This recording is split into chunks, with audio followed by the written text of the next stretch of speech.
L'actualité locale et régionale en continu. Grand Lille TV, toute info. Et soyez les bienvenus dans l'édition du soir en ce lundi 2 mai sur Grand Lille TV. Tout de suite l'actualité de ce tout début de semaine et puis l'information près de chez vous. Côté ciel avec le bulletin météo complet, de très bonnes nouvelles à venir pour cette semaine qui s'annonce estivale. Ce sera juste après ces informations. Mais pour l'heure, coup dur pour les Restos du Cœur après un acte de vandalisme survenu la nuit dernière sur leur site de Wattrelos. 12 camions dont 4 véhicules frigorifiques ont été incendiés et totalement détruits alors que la campagne d'été devait débuter la semaine prochaine. Le démarrage de cette campagne de distribution est donc compromis, tout comme les maraudes opérées chaque soir en destination des sans-abri, notamment dans le centre-ville de Lille et aux alentours des gares. À Wattrelos, les Restos du Cœur lancent un appel aux dons vers les municipalités et les entreprises qui peuvent proposer des camionnettes. Un appel aux bonnes volontés destiné aussi aux particuliers. Explication au micro de Louis Caillé. Pour l'instant, la mairie de Wattrelos, puisque nous sommes situés sur Wattrelos, évidemment, nous a fait signe déjà.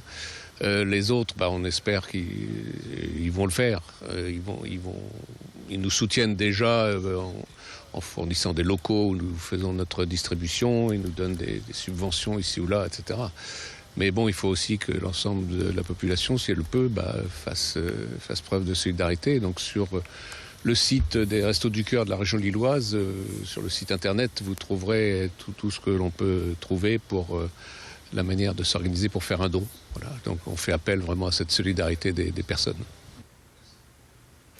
Hier, l'ensemble des réseaux de transport en commun étaient fermés dans la métropole lilloise pour cause de 1er mai. Et Transpol en a profité pour effectuer des travaux de maintenance. Au total, ce sont 120 techniciens qui ont travaillé de samedi soir jusqu'à ce lundi matin très tôt sur 29 chantiers de tramway et de métro. Objectif, vérifier l'état des rails, les barres de guidage, la stabilité des roues ou encore le bon fonctionnement des 35 berceaux d'aiguilles. Des travaux lourds qui nécessitent une immobilisation des voies pendant plus de 24 heures et qui viennent en complément des vérifications quotidiennes. Au total, ce sont 45 km de voies de métro et 22 km de voies de tramway qui ont été inspectées dans la métropole lilloise. Image signée Alison Pelotti. Pour encourager le développement des enfants autistes, depuis le mois de septembre, une nouvelle structure accueille jusqu'à 7 enfants près de chez nous. Nous sommes ici à l'école Lamartine Génère à Lille. 180 000 € ont été investis dans cette unité d'enseignement composée d'orthophonistes, de psychomotriciens, de psychologues ou encore d'éducateurs spécialisés. Le but, permettre aux enfants d'intégrer progressivement des temps de jeu avec les classes dites classiques, une méthode censée faciliter les échanges entre les enfants. Cette structure fait partie intégrante du 3e plan autisme lancé par le gouvernement. Vendredi dernier, les acteurs de cette structure comme l'ARS, l'Agence régionale de santé, se sont réunis pour faire le point sur cette structure et son fonctionnement aux côtés, vous l'avez vu, de Martine Aubry, la maire de Lille, qui avait fait le déplacement. Un encadrement dès la maternelle, salué par les parents d'élèves eux-mêmes qui constatent déjà les premiers progrès chez leurs enfants. Clotilde Leguévac était sur place aux côtés de la directrice de cette unité. On a déjà un enfant qui fait des temps d'inclusion dans une classe ordinaire.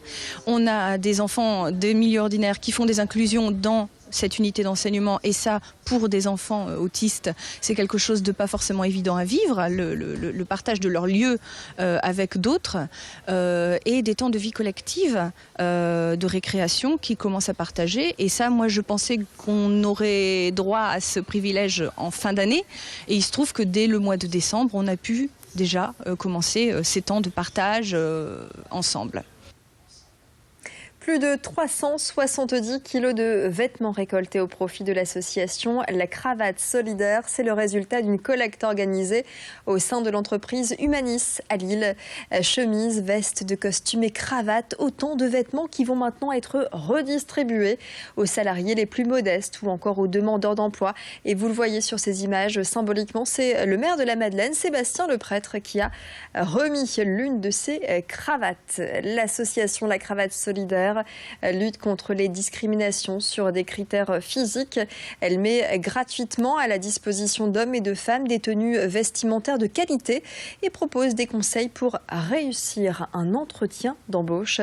Précision complémentaire au micro de Louis Caillé.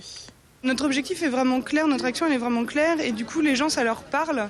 On se trouve aussi dans un moment où tout ce qui est économie solidaire ça parle aux gens et puis c'est assez facile d'aller regarder dans son placard ce qu'on met plus, se dire est-ce que c'est bon pour un entretien d'embauche, voilà, une chemise, un costume qu'on a acheté un jour pour un mariage et qu'on n'a jamais remis depuis ou ce genre de choses, une jupe, je parle beaucoup de costumes mais on fait hommes et femmes.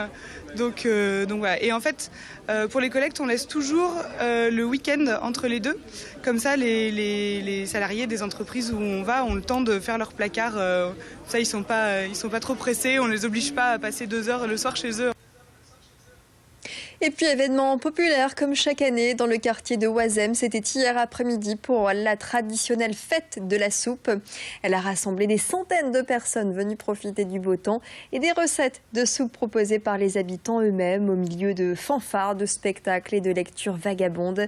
La soupe, un plat qui permet de tisser des liens. Les organisateurs ont remis la Louche d'or à la meilleure soupe. Belle ambiance donc pour cette 17e édition sous le soleil du Nord. Image signée Alison Pelotier à Oisem.